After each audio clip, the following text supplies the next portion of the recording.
5888, com estacionamento próprio, na Avenida 28 de Março, 513, Terra Mar Tuf. A rede de drogarias Leopoldina, hoje com 10 lojas, é uma das empresas 100% campista. Por isso, a relação com seus clientes vai muito além de vender remédios. A rede de drogarias Leopoldina tem como prioridades a sua saúde, bem-estar e qualidade de vida. Desta forma, mantém a excelência no atendimento, menor preço, entrega rápida e fazem até 3 vezes nos cartões. Drogarias Leopoldina de Campos, qualidade e confiança. A Proteus, moderna empresa especializada em medicina e segurança do trabalho, está preparada para atender e implantar as necessidades de saúde e segurança do trabalho e do e-social na sua empresa. Acesse proteusmedicinadotrabalho.com.br ou ligue 2725-0878 e conheça todas as soluções inteligentes que oferecemos. Proteus, qualidade reconhecida e certificada ISO 9001-2015.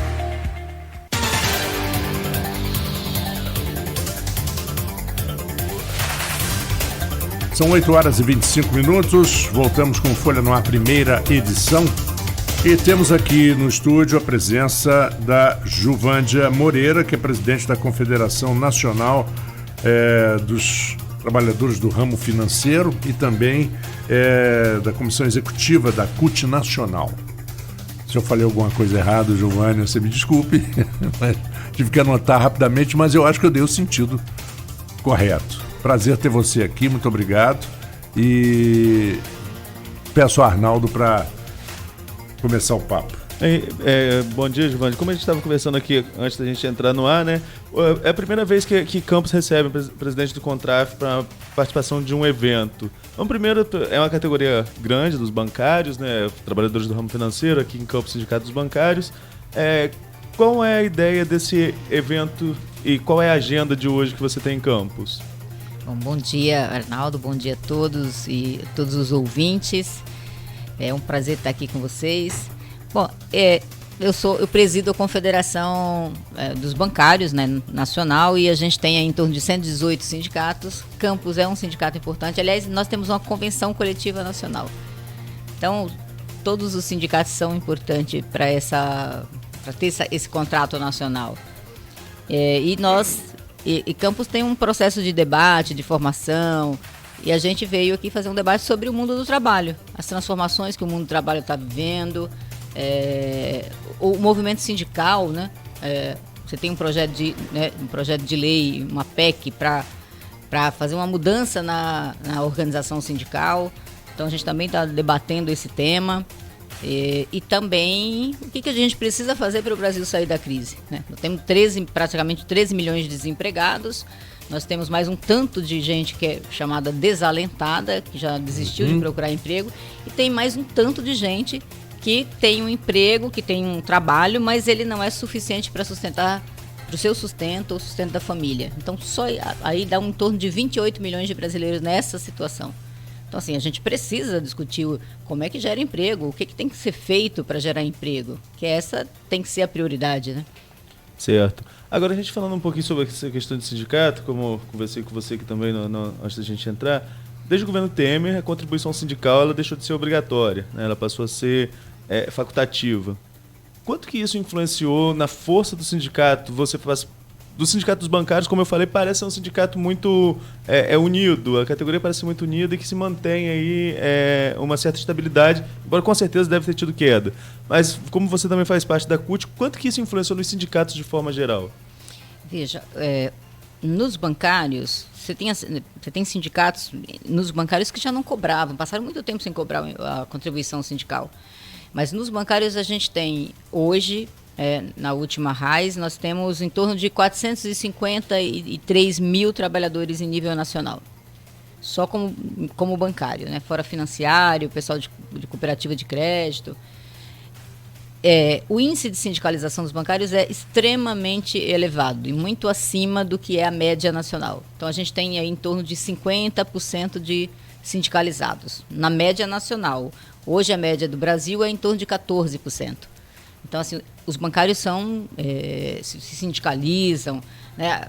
Então, participam da vida do sindicato. Isso é bastante importante, porque o sindicato dependeu sempre muito da filiação, não só para a sustentação financeira, mas também para a luta, né? Apoiar as lutas do sindicato. Então, se você pensar a média dos sindicatos no Brasil e pensar os bancários têm, né, uma média de sindicalização extremamente alta. Era 60%, aí como teve os PDVs em vários bancos, saíram bancários mais antigos, que estavam se aposentando, e, portanto, saiu muita gente que era sindicalizada. Então, caiu para 50% por conta dessas saídas. Que a categoria teve aí de 2016 para cá, só em PDV são quase 30 mil pessoas que saíram da categoria. Mas não parece um contrassenso, ao mesmo tempo que os bancos registram recorde de lucro? Nós tivemos agora há pouco tempo 4 bancos registrando recorde de lucro e precisar entrar em PDV, plano de demissão voluntária, não parece um contrassenso para quem não tem entendimento do cenário macroeconômico? Com certeza é. Veja, os 5 maiores bancos, só esse ano, no primeiro semestre, eles lucraram 50 bilhões de reais de lucro líquido. 50 bilhões de reais. Por que esses bancos estão, em vez de estar contratando para reduzir o desemprego no país, para ajudar o país a melhorar a situação, eles estão lucrando mais do que lucravam antes, porque os lucros estão crescendo em torno de 15% na média anual. Na média anual dos bancos, mas tem banco aí que cresce 19%, 20%, se comparar o crescimento do lucro com o período anterior. Então, veja, uma empresa, né, que concentra os ganhos, não tem cabimento às empresas promover demissão. Mesmo que seja incentivada, mesmo que seja voluntário, eu te dou um pacote e você sai. Isso não existe, eles tinham que estar contratando gente. Né? O Brasil está com 13 milhões de desempregados, tem que ter compromisso com o país. Então, de verdade, é um contrassenso os bancos estarem fazendo demissão em vez de fazerem contratação. Eu tinha uma pergunta para você, Giovânia. Em relação aos lucros do banco, é assustador. Né? Quando a gente vê na manchete do jornal o lucro líquido do banco tal, não vou ficar falando da marca em si, foi de tanto, eu falei, gente, não é possível, como é que pode? Né? Tanto dinheiro. E hoje em banco, o cliente paga por tudo. Tudo. Se você respirar muito forte, vem uma cota do ar. Você está respirando o ar do banco. Bom, mas os bancos estão enfrentando um início de concorrência muito séria. E eles vão perder muito mercado. Isso aí está óbvio. Esses bancos onde você não tem agência, onde você coloca seu dinheiro, você paga com débito, diminui a utilização de cartão de crédito, às vezes até uns que oferecem. E outra coisa, investimento. Você vai num banco comercial para fazer um investimento, a pessoa que está ali para te vender um investimento, que seja em previdência privada, não sei, o banco tem um cardápio de investimentos, ele não é especializado em investimentos de forma alguma. Então, ele já aconteceu comigo, ele te enfia um investimento dizendo, mas não explica direito, você acaba comprando uma coisa que não é o ideal. E você acaba pagando caro e no final a multa para sair é maior do que o que você ganhou.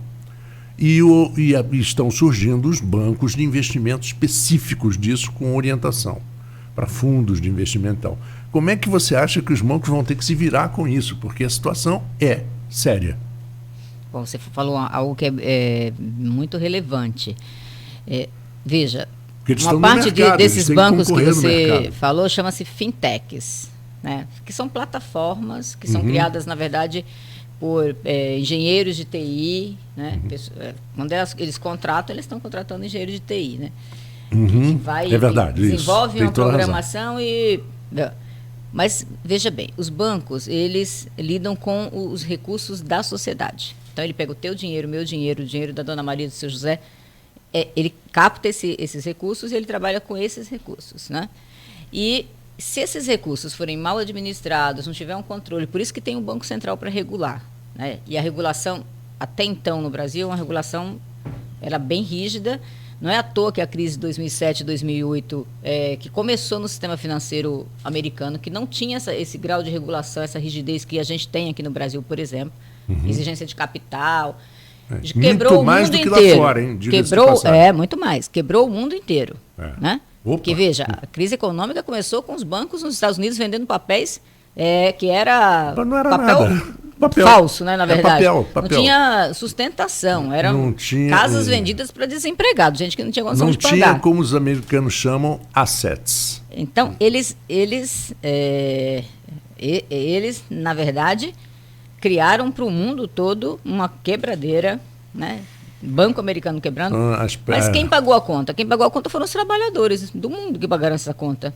Porque, então, assim, o Brasil não pode abrir mão de uma regulação, porque senão você quebra a economia. Não. Então, você tem que ter uma regulação rígida. E ainda, 1000%. Hoje você tem mais de 500 fintechs. Até pouco tempo era, né? Elas surgem mais recentemente, essas fintechs. Cresceram bastante. É importante a tecnologia, é importante você ter acesso a serviço bancário para todo mundo, mas é importante você ter uma regulação séria. Então, o bancário tem que cuidar do sigilo bancário, dos seus dados, porque é o teu dado que está lá, o teu dinheiro que está lá, a tua vida, né, inteira, a tua economia, teus dados. E isso é fundamental. Então, assim, a regulação para isso, você garantir, você ter saber quem é que está lidando com quem são aquelas pessoas que estão lá, que estão lidando com esses recursos. Porque senão você vai gerar problema para a economia. É um problema que, se uma loja de camiseta quebra e fecha, ela tem 10 empregados, 10 pessoas vão perder o emprego, o dono da loja vai ter um prejuízo financeiro. Se um banco quebra, é toda a sociedade que perde. Se ele for um grande banco, ou se ele for, mesmo que seja, né? E a gente viu aí bancos que os donos do banco saíram milionários, tinham um patrimônio pessoal incrível, né? Eram milionários e quebraram o banco e as pessoas que eram os acionistas, os correntistas do banco estavam com prejuízo. A gente viu o Banco Santos, nós vimos vários bancos ali. Dizer, Giovanni, que eu acho que o único caso que eu vi de um presidente de banco que foi preso foi o cara do Banco Santos. E que tomaram a casa dele, porque você passava ali em São Paulo pela Mas avenida. Você vai ver nos paraísos fiscais, eles mandam os recursos tudo para lá. O cara sai, ele continua milionário. Lógico. Agora, quem quebrou foram os funcionários que perderam o emprego, a gente teve que ir lá para negociar, até para receber aquilo que eles tinham direito a receber. Aquela família que pega o seu dinheirinho da aposentadoria e bota Então, ali, banco não é uma loja de camiseta. Banco vai lidar com o dinheiro da população. E, portanto, assim, ainda assim, você está falando de concorrência, não tem concorrência. O mercado bancário ainda é muito concentrado. E nós defendemos abrir, sim. Tem mais bancos regionais. E conservador, né? Bancos regionais, sim, e é caro, extremamente. Né? Eles cobram as maiores taxas de juros do mundo, né? Só perde para um paísinho de nada. Assim. Então, o Brasil cobra as maiores taxas de juros do mundo. O Brasil é um país que, os bancos no Brasil investem muito em tecnologia. Está entre o quarto país do mundo que mais investe em tecnologia. Então, eles investem muito e essa tecnologia ela é importante, eu acho que para o mundo todo ela é importante, né? Você investir em tecnologia, só que todo mundo tem que ganhar com o avanço tecnológico, e não só meia dúzia de pessoas que vão ficar mais ricas do que elas já são. Você entendeu? Então, os bancos criam lá um aplicativo, você faz todo o serviço, você continua pagando tarifa, você paga a internet, você paga o acesso àquela... Você faz o serviço e os bancos estão lucrando mais, porque o lucro deles cresceram 19% no ano passado. E diminui o número de funcionários. E agora tem uma medida provisória que o Bolsonaro editou, que é a 905, que pegou a gente de surpresa aí no dia de ontem, que fala da carteira de trabalho verde e amarela, mas no meio da medida provisória, eles estão acabando com a jornada de 6 horas dos bancários, aumentando a jornada, estão fazendo uma coisa que eu acho que é uma das coisas mais prejudiciais dessa medida, a participação nos lucros e resultados, eles estão tirando a presença do sindicato.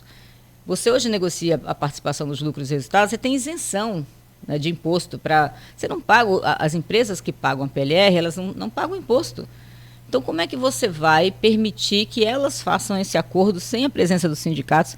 Porque elas vão pagar para meia dúzia de pessoas, que é isso que os bancos tentavam fazer uma participação nos lucros e resultados, sem distribuir o lucro para todo mundo, distribuindo só para as pessoas que eles escolhiam, que era do topo da pirâmide, né, os altos executivos.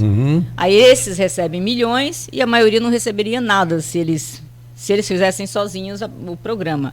Então, a gente faz uma luta para distribuir. A gente coloca no bolso dos bancários, né, desses 453 mil no Brasil inteiro, em torno de 7 bilhões de reais de PLR.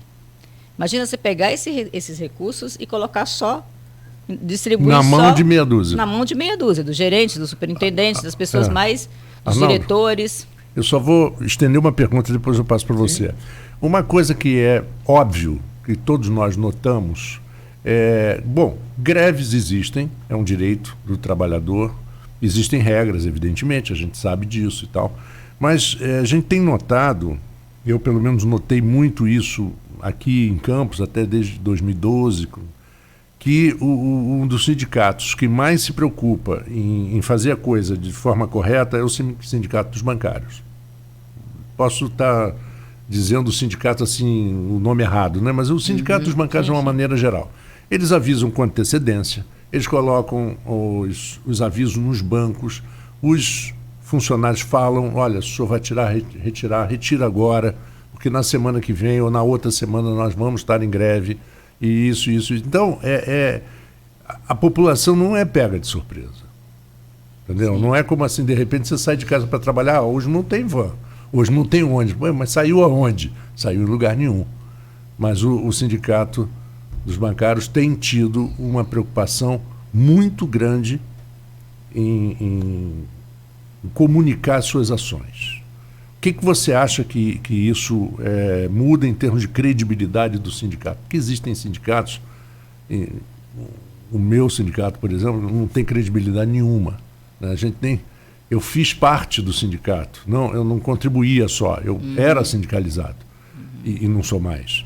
E como você falou, 50% é sindicalizado. Qual a diferença da contribuição sindical para ser sindicalizado?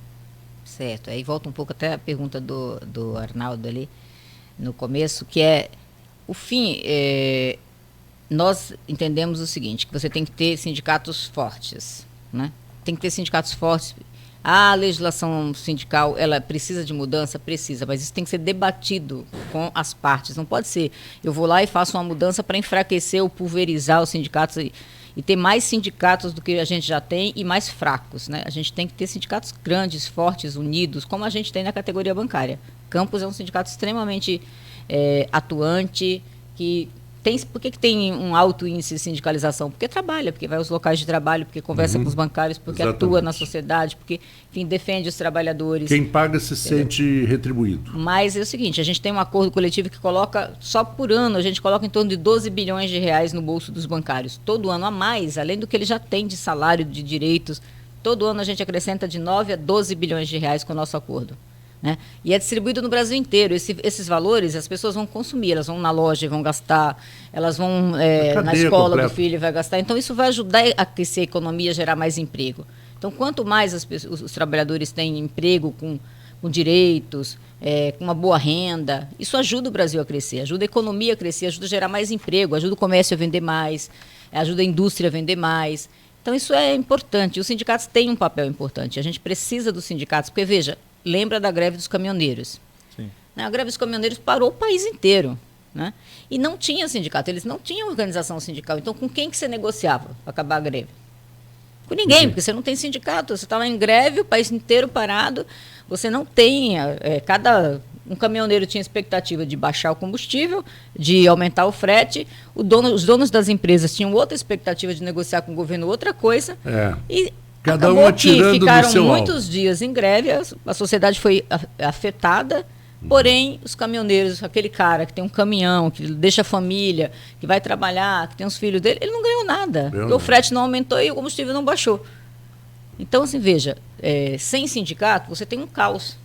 O sindicato ele é importante e ele traz, como eu disse, nós botamos 12 bilhões de reais no bolso dos bancários. Não é dos banqueiros, é dos bancários. Esse cara vai consumir, vai ajudar a cidade a crescer, vai ajudar... Sabe, isso é renda que, inclusive, o governo arrecada mais quando você tem mais renda. O trabalhador tem mais renda, o governo tem uma arrecadação melhor. E o trabalhador com mais renda, ele trabalha melhor. Com certeza. No que ele trabalha melhor, o cliente do banco é melhor atendido. E sendo melhor atendido, o banco se beneficia. É isso que eu não entendo, às vezes, os bancários não entenderem. Você tem que fortalecer os sindicatos. Você tem que ter sindicatos grandes e fortes, mas para isso precisa ter sustentação financeira, porque a luta custa. Entendeu? Fazer uma greve nacional, por exemplo, como nós fazemos, para tirar dinheiro dos banqueiros, que é uma coisa muito difícil, custa, entendeu?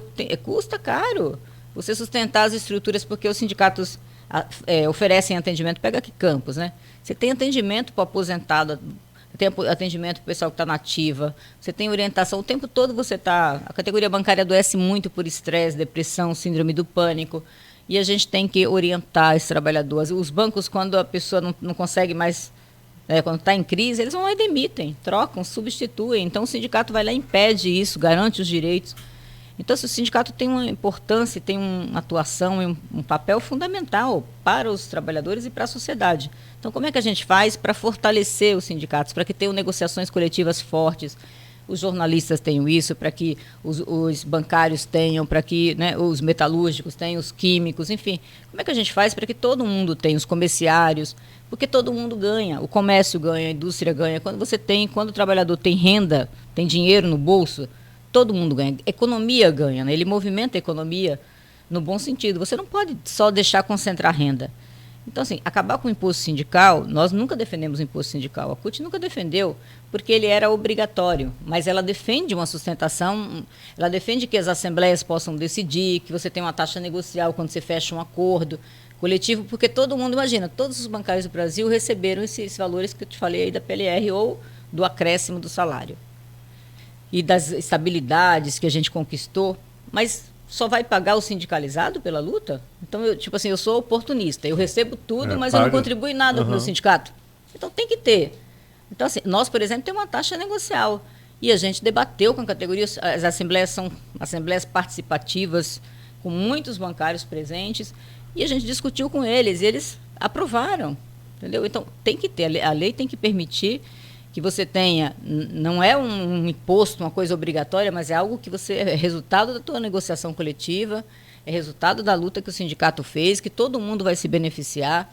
Então, assim, você tem que ter fontes de sustentação da luta sindical, da luta dos trabalhadores, porque essa luta, quantas vezes a gente vai lá e garante que o cara tem um bom plano de saúde, né? A gente tem lutas homéricas assim, com os bancos para ter plano de saúde, para ter assistência quando o trabalhador está doente, para ter uma participação nos lucros, nesses lucros, né, exorbitantes que tem os bancos.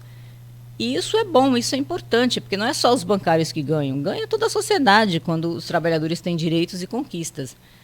Agora, eu acho que esse é o papel do sindicato. Agora, você falou mais cedo sobre essa questão da crise, né, que começou lá vamos dizer que em 2008, lá nos Estados Unidos. Lula chama de marolinha, depois ela chega com seus impactos na economia nacional também, é um efeito em cadeia, o mundo inteiro sofreu com os impactos dessa crise. Depois cai o governo Dilma e vem uma agenda reformista. A gente passa pela reforma do trabalho, reforma do trabalho, digamos assim, depois vem a reforma da Previdência agora que foi promulgada ontem. Como que você, como sindicalizada, como membro da CUT, Central Única dos Trabalhadores, tem acompanhado essas reformas que estão acontecendo no país? O quanto elas são prejudiciais ou o quanto elas ajudam a economia no ponto de vista, já que você falou também dos banqueiros, dos bancários, como que isso influencia na economia de forma geral? Veja, quando eles foram fazer a reforma trabalhista, eles falaram o seguinte: nós precisamos mudar a legislação trabalhista porque isso vai gerar emprego. Aí eu te pergunto, foi em 2017, novembro de 2017, a nova lei passou a vigorar. Quantos empregos foram gerados? Não foram gerados empregos? Era uma falácia. A gente dizia, isso não vai gerar emprego, isso vai gerar precarização, vai derrubar, vai cair a renda dos trabalhadores. E foi isso que aconteceu. Você não teve uma geração de emprego. Pelo contrário, a gente está aí com quase 13 milhões de desempregados no Brasil. Entendeu? 12 milhões e pouco. Então, isso não gerou emprego. A reforma da Previdência, como é que os avanços tecnológicos estão dizendo que um monte de emprego vai ser eliminado no mundo, né? Não só aqui no Brasil, mas no Brasil e no mundo. Muita coisa vai mudar, porque vem a tecnologia 5G, você tem aí, né, a digitalização, vai trazer mudança para o mundo todo e para a sociedade como um todo, não só para o mundo do trabalho. E aí está dizendo o seguinte, olha, isso vai eliminar empregos, tem profissões que vão desaparecer. Vão surgir novas profissões que a gente não conhece. Então, como é que você, num cenário como esse, você aumenta o tempo de trabalho? Se você vai diminuir o emprego, você tem que diminuir o tempo de trabalho, a jornada. Né? Você tem que diminuir. Como é que a gente vai lá e faz uma reforma da Previdência para que as pessoas, né, morram e não consigam se aposentar? Que é isso que vai acontecer? Se eu não tenho emprego, se eu não consigo completar o tempo, né, se eu não consigo ficar empregada esse tempo todo, é difícil você ficar 40 anos consecutivos no mesmo emprego ou sempre empregado, não, você fica um tempo desempregado. O brasileiro fica muito tempo desempregado nesses anos todos de trabalho. Então você vai aposentar com o quê? Com 80? 70 e tantos anos?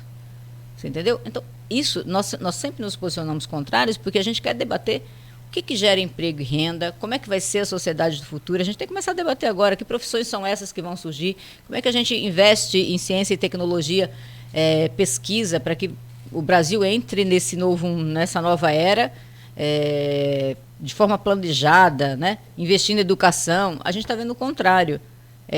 Os investimentos em educação cair, os institutos de ciência e tecnologia serem fechados ou desmontados. Isso é um caos para o nosso futuro. Entendeu? Então, nós fomos contra essas reformas. Elas não geraram, né, no mundo todo onde elas foram feitas, elas não geraram emprego. Elas não melhoraram a economia. Pega o Chile. O Chile implementou o modelo de previdência que o Paulo Guedes queria fazer aqui no Brasil, que era a capitalização. Ele implementou, tem 30 e poucos anos já desse modelo. O que está acontecendo? No Chile, você envelhece, trabalhou sua vida toda, envelhece ganhando, né, aposenta ganhando 200, 300 reais. Porque a capitalização é o seguinte, só eu contribuo, poupança individual.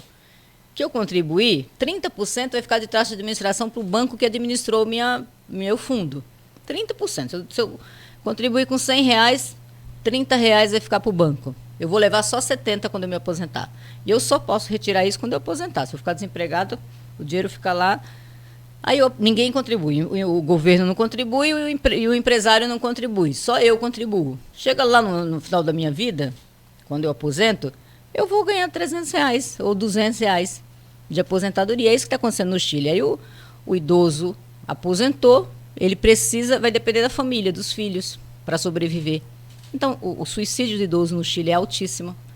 As pessoas estão aposentando e vivendo na miséria. A imagem que sempre se teve foi de um Chile de uma economia estabilizada, né? Isso só se abala agora nesses movimentos que acontecem. Mas a gente está vendo que a população está indo para a rua e está dizendo o seguinte, basta, chega, porque vocês tiraram tudo que a gente tinha, inclusive o medo, que agora eu vou...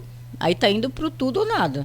Vai para as ruas, já mais de 160 pessoas no Chile perderam a vista nesses conflitos.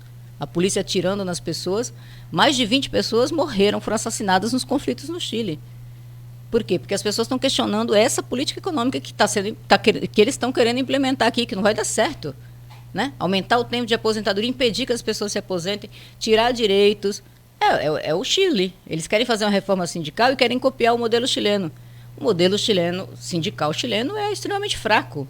É sindicato por empresa, é sindicato por local de trabalho, enfim, é uma pulverização sindical gigante, né? Não tem nenhum acordo coletivo que seja bom de verdade, porque acordo bom você faz com unidade, não faz com pulverização. Uma categoria pulverizada, que as pessoas não participam, que não tem organização, não tem direito, é igual os caminhoneiros no Brasil. Para tudo, mas não consegue nada. É interessante, a gente está com o tempo estouradíssimo já, que infelizmente teve essa questão do trânsito, chuva. Eu também cheguei atrasado do estúdio, sei que todo mundo ficou preso hoje com o trânsito, mas enfim. Mas tem um outro lado também, porque parece que alguns sindicatos são fortes. Você colocou dos bancários, dos médicos, aqui também é um sindicato que tem representatividade. Agora tem muito sindicato também que não representa nada, e isso acaba enfraquecendo de forma geral, né? O Marco falou do dele ali, eu posso falar do nosso também? Quando eu digo, o meu não é, embora eu seja jornalista, eu não estou sindicalizado, não era sindicalizado no de jornalista, no de radialista. E o de radialista, desculpe se tem algum amigo meu que falou assim, e nada... Aliás, nada é melhor porque não atrapalha. É um pouco melhor do que o de jornalista. Mas o radialista é melhor? Então, assim, esse ponto fraco junto ao próprio contribuinte, o sindicalizado, isso também acabou enfraquecendo de maneira geral alguns sindicatos e levou a essa reforma sindical?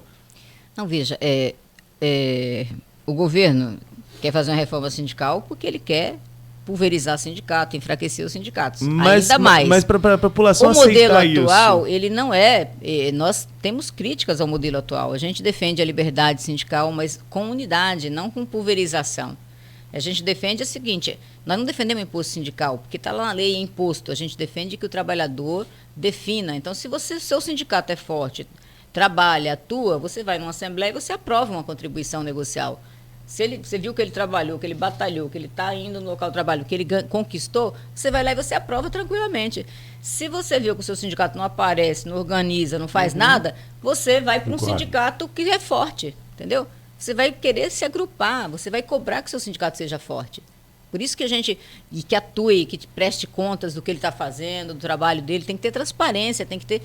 É claro que tem um monte de sindicato, olha, tem 5 mil sindicatos, tem 12 mil sindicatos no Brasil, 5 mil não entregam nem pauta de reivindicação. Isso é um absurdo, entendeu? Mas você tem sindicatos muito fortes, muito atuantes, e quando você tem sindicatos e categorias fortes, atuantes, é bom para a sociedade. É bom para os trabalhadores, mas é bom para a sociedade. Então, assim, a gente tem que ter um modelo que fortaleça a negociação coletiva, que fortaleça os sindicatos, que dê ao trabalhador, que dê transparência, que o trabalhador cobre que o sindicato dele participe. Mas quando faz um acordo coletivo que tem direitos, tem conquistas, o trabalhador vai lá e contribui para o sindicato. A taxa negocial, nós defendemos a taxa negocial porque ela depende da atuação do sindicato, do acordo, da aprovação nas assembleias.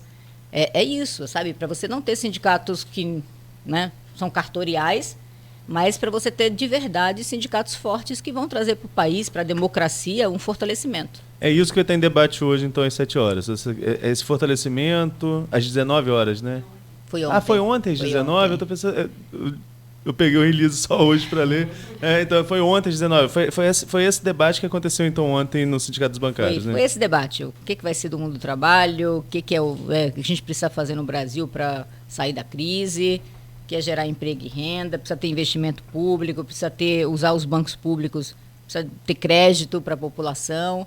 Foi esse o debate, em suma, que a gente fez. E é importante ter sindicatos fortes, e como é que a gente faz uma reforma para fortalecer os trabalhadores, para eles terem organizações sindicais fortes e não pulverizar e enfraquecer, e nem criar sindicatos cartoriais, assim, que não existem na prática.